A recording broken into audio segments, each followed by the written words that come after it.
کہنے لگی میرے گود میں جو بچہ ہے یہ قطب الدین بختیار کاکی کا ہے، یہ تیرے پیر کی ناجائز اولاد ہے۔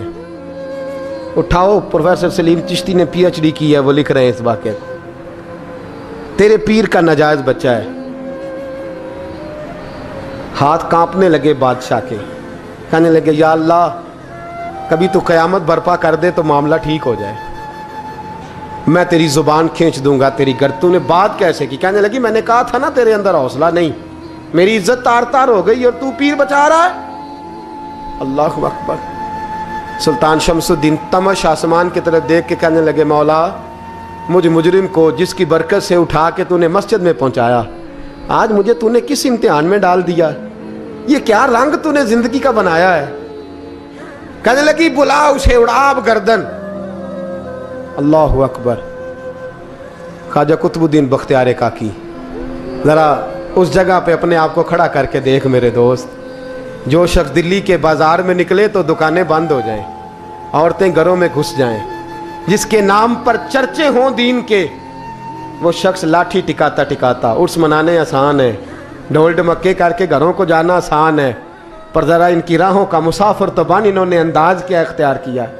حضرت خواجہ قطب الدین بختیار کاکی، خبر پھیل گئی، اتنی شہرت پاکیزگی کی نہیں ہوئی تھی جتنی اس جرم کی ہوئی۔ لاٹھی ٹکاتے ٹکاتے جب پہنچے نا بادشاہ کے دربار میں، بادشاہ اٹھنے لگا، قاضی اٹھنے لگا، لوگ اٹھنے لگے، تو قطب الدین بختیار کاکی کی آنکھوں میں آنسو آئے، مانے لگے بیٹو بیٹھ جاؤ، آج میں پیر بن کے نہیں آیا، میں مجرم بن کے آیا۔ اور کہا میرے مالک کا انصاف بھی دیکھو، دلی کا پیر آج دلی کی عدالت میں اپنے نا کردہ جرم کی صفائی دینے آیا ہے، بڑی لاٹھی پہ ٹیک لگائی، دلی کی گلیاں بھی روتی ہیں کہ یہ کیا رنگ، اللہ یہ تیرا کیا رنگ ہے، یہ تے میں گڈی تے ہاتھ ڈور سجن دے، او جے سونا ہی میرے دکھ وچ راز، تے میں سکھ نو چلے ڈاواں، پر یار فریدا کدی بل پہ سونا، یار فریدا جے کدی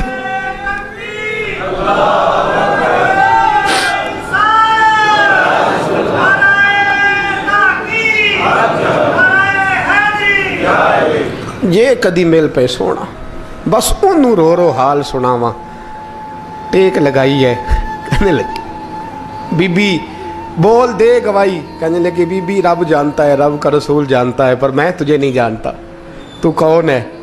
کہنے لگی اچھا وہ لوگوں کو بھیج کے تہجد کے بہانے پچھلے دروازے مجھے اندر بلانا، رب تیرا بھول جانا۔ پھر رونے لگی، پھر مکر کرنے لگی۔ مجھے بتائیے ایسا کوئی مقدمہ ہو تو لوگ کیا کہتے ہیں؟ یکدم حالات بدلتے ہیں کہ نہیں بدلتے؟ دلی کا ماحول ہی بدل گیا، سارا رنگ ہی بدل گیا۔ عورت تو ہندو تھی، اس نے تو جھوٹ موٹ کے کلمے بھی پڑھ رکھے ہیں۔ اللہ اکبر۔ خواجہ صاحب پوچھتے ہیں گواہ ہے کوئی تیرے پاس؟ تو 4 کلمہ پڑھنے والے کھڑے ہو گئے۔ اللہ کرے کلمہ پڑھنے والے بکا نہ کریں، آمین تو کہیں۔ وہ کھڑے ہو کے کہنے لگے ہاں ہم نے آتے بھی دیکھا ہے، جاتے بھی دیکھا ہے۔ خواجہ قطب الدین صاحب نے نظر عثمان کی طرف اٹھائی، کہنے لگے اچھا جو تیری مرضی، میں گڈی تے ہاتھ ڈور سجن دے، وہ جنج رکھے اونج رہنا ہے، واجب نہیں وچ شریعت مندہ خسم نو کہنا۔ کہنے لگے سلطان یار ایک رات کی مہلت نہیں دے دیتا؟ میں سویرے سلطان بھی رو پڑا کہ پیر صاحب میں نوکر اور میں مولتے، اچھا حضور جیسے مرضی۔ باہر نکلے، خادم کہنے لگا حضور سواری پہ بیٹھ جائیں، وہ مانے لگے نہیں یار آج پیدل جانا ہے، اس دلی کے چونکوں نے مجھے بڑی سلامیاں دی ہے، ذرا میں دیکھوں تو صحیح دلی کے بازار میری رسوائی پہ کیا کہتے، مجھے ذرا یہ پتھر بھی کھانے دے، ان کا ذائقہ بھی۔ پیدل گئے، دنیا سو گئی تو دلی کے بادشاہ نے اجمیر کی طرف منہ کیا۔ خواجہ معین الدین حیات تھے۔ بے خبر ہو جو غلاموں سے وہ آقا کیا ہے، بے خبر ہو جو غلاموں سے وہ منہ کیا۔ کہنے لگے معین الدین میں کوئی لوارس تو نہیں نا، میں کوئی لوارس ہوں کہ یہاں جو میرے ساتھ مرضی ہو جائے؟ تیری مجبوریاں درست، مگر تیرا وعدہ تھا ساتھ دینے کا، وقت آیا ہے، میں کوئی لوارس نہیں کہ اب تو اجمیر میں بیٹھا رہے۔ اور میں دکھ سارا اکیلے برداشت کروں؟ بڑھاپے کا مجھے بھی پتہ ہے، کمزوری کا مجھے بھی پتہ ہے، ذوف کا مجھے بھی پتہ ہے، پر تتی تھوڑے تھکڑے کھاندڑیاں، میں بھی تو تیرے نام تو مفت بھی کھاندڑیاں، مجھے بھی تو پتہ ہے نا، منم غلام علی حیدریم قادریم دمز احمد رضا خامی زنم، میں نے بھی تو اپنا نام نہیں نہ جپا، تیرا ہی جپا ہے ساری زندگی۔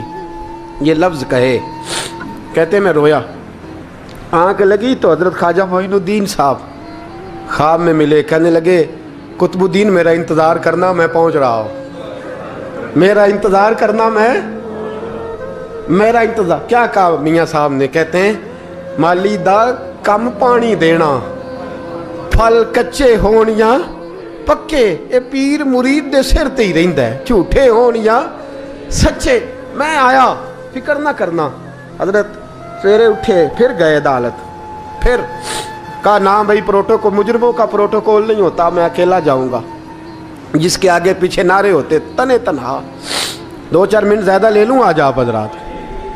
کہتے میں پہنچا عدالت، اور جا کے جب کہا نا کہ ہاں جی حضور بتائیے، گواہ بھی خلاف ہے، مقدم بولیں، تو کہنے لگے مجھے میرے شیخ نے حکم دیا ہے کہ میرا انتظار کرنا۔ پھر وہ جو باتیں کرنے والے تھے کہنے لگے جی کون گیا تھا اجمیر، کون آیا ہے وہاں سے، ہمیں روحانی باتیں نہ بتائی جائیں، یہاں سے تو ایک دن میں پہنچا نہیں جا سکتا، ٹرین بھی 36 گھنٹے لیتی ہے دلی سے جانے میں۔ تو کہا یہ کیسے ہو سکتا ہے، کوئی رات کو رات آپ کو خبر ہو گئی، آپ کیس کو لمبا نہ کریں، بادشاہ مرید ہے، لگتا ہے کہ یہ راتوں رات بھگا دے گا پیر کو۔ اتنی باتیں خواجہ صاحب نے سنی۔ جب بے گناہ آدمی کو یہ باتیں سننی پڑتی ہیں پھر دل بڑا ٹوٹتا ہے، پھر بڑی تکلیف ہوتی ہے۔ حضرت کہنے لگے یارو تمہاری مرضی۔ شمس الدین تمش کی آواز گونجی، فرمایا جیسے انہوں نے کہا ہے ویسے کیا جائے گا۔ 3 دن کے لیے عدالت برخاست کر دی جاتی ہے۔ چیم گوئیاں ہونے لگی، پھبتیاں کسی جانے لگی۔ تیسرے دن شام کا وعدہ تھا، چوتھے دن عدالت جانا تھا۔ قطب الدین بختیار کاکی کے پاس لوگ آ کے افسوس کرتے تو آپ بولتے نہیں، یہاں تو لوگ صفائیاں دیتے بولتے نہیں، فرماتے یار میں گڈی تے ہاتھ ڈور سجن دے، وہ جینج رکھے میں اونج ہی رہنا ہے، جیسے اس کی مرضی ویسے، جیڑیاں گڈیاں آپ ہی اڈیاں ہو نہ چڑھن اونچائیاں، وہی گڈیاں اونچیاں اڈیاں جیڑیاں سائیاں آپ چڑھائیاں۔ فرمایا ٹھیک ہے جیسے وہ رکھے میں راضی ہوں۔ اللہ اکبر۔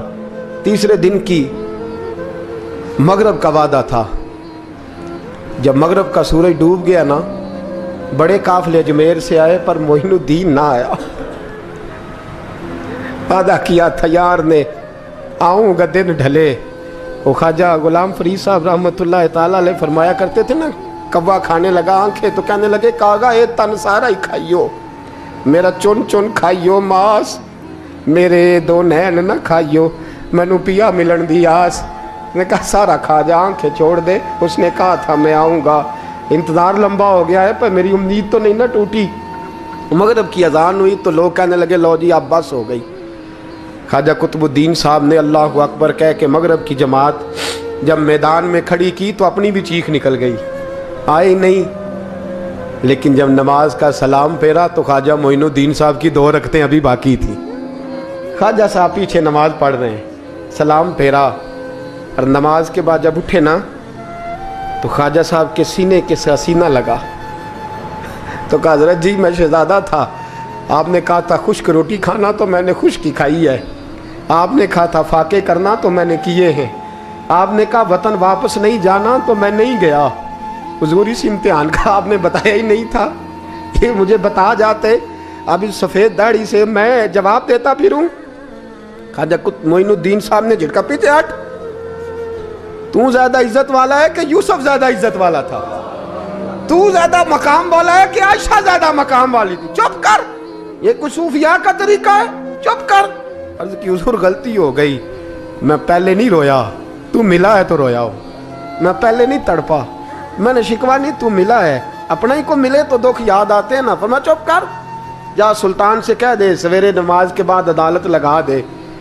سویرے جب عدالت لگی نا تو خواجہ معین الدین صاحب بازو پکڑا خواجہ قطب صاحب کا، نکلے تو دیکھا لائنیں لگی ہیں، مجمع لگا ہے، آنکھوں میں آنسو آ گئے۔ کہا حضور آپ کیوں روتے ہیں؟ فرمایا میرا دل تھا لوگ میرے قطب کی شان دیکھنے آئیں، یہ کتنے بدبخت ہیں، میرے کتب کی رسوائی دیکھنے آئے، کتنے نالائق ہیں، رسوائی دیکھنے اتنے آئے ہیں، شان دیکھنے آتے ہی نہیں۔ اللہ اکبر۔ جب میدان لگا خواجہ صاحب پہنچے، عورت کو کہنے لگی اللہ سے ڈر جا، وقت تھوڑا ہے، تو مر جائے گی۔ کہنے لگی مجھے داستانیں نہ سنائیں۔ قاضی صاحب سے کہنے لگے قاضی صاحب آپ حقیقت حال سے آگاہ ہیں، خیال کریں۔ کہنے لگے خواجہ صاحب دلیلیں نہ دیں، گواہ لائیں، باز نہ کریں۔ خواجہ صاحب رحمت اللہ علیہ کہنے لگے گواہوں کو بلاؤ۔ گواہ آئے تو خواجہ معین الدین صاحب نے نظر، تم ہو میرے کتب پر، میرے کتب کے جرم کے گواہ؟ ان کی زبانیں کانپنے لگی، ہاتھ کانپنے لگے، میں بولتے کیوں نہیں؟ جب ان کی نظریں جھکی تو بادشاہ کہنے لگا اگر اب تم نے گواہی نہ دی تو تمہیں میں مجرم بنا کے 80 کوڑے ماروں گا۔ کہنے لگا جی دیکھا ہے ہم نے تہجد کے وقت۔ جب سب گواہیاں پوری ہو گئیں، عورت بھی تڑپ رہی ہے، رو رہی ہے، 2 مہینے کا بچہ گود میں ہے۔ اب بولیے، علماء ظواہر بھی کھڑے ہیں، حسد کرنے والے جلنے والے بھی کھڑے ہیں، ہندو تو ویسے ہی تالیاں بجا رہے ہیں۔ اجمیر کا بوڑھا، اور یہ آخری پھیرا تھا خواجہ معین الدین کا دلی میں، اس کے بعد ظاہراً دوبارہ نہیں آئے، اٹھے لاٹھی ٹکاتے ٹکاتے اور میدان کے اندر جا کے نا، بڑے میدان میں مجمع تھا، سر سجدے میں رکھا، کہنے لگے یا اللہ میں ہندوستان مرضی سے نہیں آیا، تیرے رسول کا بھیجا آیا ہوں۔ پھر اٹھے اور کہنے لگے مولا تیرے نبی کا فرمان ہے کہ میری امت کے علماء بنی اسرائیل کے نبیوں کی طرح ہوں گے، اگر یوسف کے لیے بچہ بول سکتا ہے تو میرے کتب کے لیے بھی بولنا چاہیے، اگر یوسف علیہ السلام کے لیے بول سکتا ہے تو میرا قطب الدین بھی سچا ہے، اس کے لیے۔ پھر اٹھے اس بی بی کی طرف بڑھے، لوگ کہنے لگے نہ جانے اب کیا ہوگا۔ جب اجمیر کے بادشاہ نے، عطا رسول نے، ہند الولی نے، امام الاولیاء نے کپڑا کھینچا اور کہنے لگے وہ بچے تو جانتا ہے نا تیرا باپ کون ہے، 2 مہینے کا بچہ۔ جب نانا بولا تو بی بی کہنے لگی اب کیا کر رہے ہو، بچے بھی کبھی بولے ہیں؟ میں بی بی چپ کر، ان اللہ علی کل شیء قدیر، میں کمزور رب کا ماننے والا نہیں، قدرتوں والے رب کا ماننے والا ہوں، وہ چاہے تو بچے بھی بولتے ہیں۔ قرآن کہتا ہے حضرت عیسیٰ بولے تھے انی عبداللہ آتانی الکتاب، مریم بھی تو ولی اللہ تھی، وہ نبی تو نہیں تھی۔ اگر ولی اللہ بنی اسرائیل کا ہو بچہ بول سکتا ہے، تو اگر ولی اللہ محمد عربی کی امت کا ہو تو بچہ پھر بھی بول سکتا ہے۔ یوں کپڑا ہٹایا، بچہ بول۔ 2 مہینے کا بچہ ماں کی گود میں اٹھ کے بیٹھ گیا اور بچہ بول کے کہنے لگا السلام علیکم یا ولی اللہ۔ جب یہ لفظ ادا کیے تو نعرے لگنے لگے، لوگ رونے لگے، بی بی بے ہوش ہو کے گری، فرمانے لگے مجھے سلام نہ کر، میرے کتب کی بات بتا۔ کہنے لگا قسم ہے اللہ کی عزت کی، وہ سامنے مجمع جو سردار بیٹھا ہے وہ میرا باپ ہے، قطب الدین تو بے گناہ ہے، قطب الدین تو بے گناہ ہے، میرا باپ تو وہ بیٹھا ہے۔ یہ قاضی بھی سازش میں شریک ہے، کئی مسلمان خریدے گئے، یہ گواہ خریدے گئے۔ جب گواہی ہو گئی، بچہ یہ لفظ کہہ کہ اللہ اکبر کہتا ہوا پھر چپ کر گیا۔ خواجہ قطب الدین صاحب کا بازو پکڑا، خواجہ معین الدین صاحب نے مجمع سے باہر نکلے، لوگ کہنے لگے حضور آپ کچھ بولتے نہیں، فرمانے لگے جس نے بولنا تھا وہ بول چکا ہے، جس نے بولنا تھا وہ جو جادو وہ جو سر چڑھ کے بولے۔ فرمایا تم نے افواہوں پہ نظر رکھی اور میں نے اللہ کی قدرت پہ نظر رکھی، تم نے اس کے کردار کو جھنجھوڑا اور میں نے اس کے کردار کو تعمیر کیا۔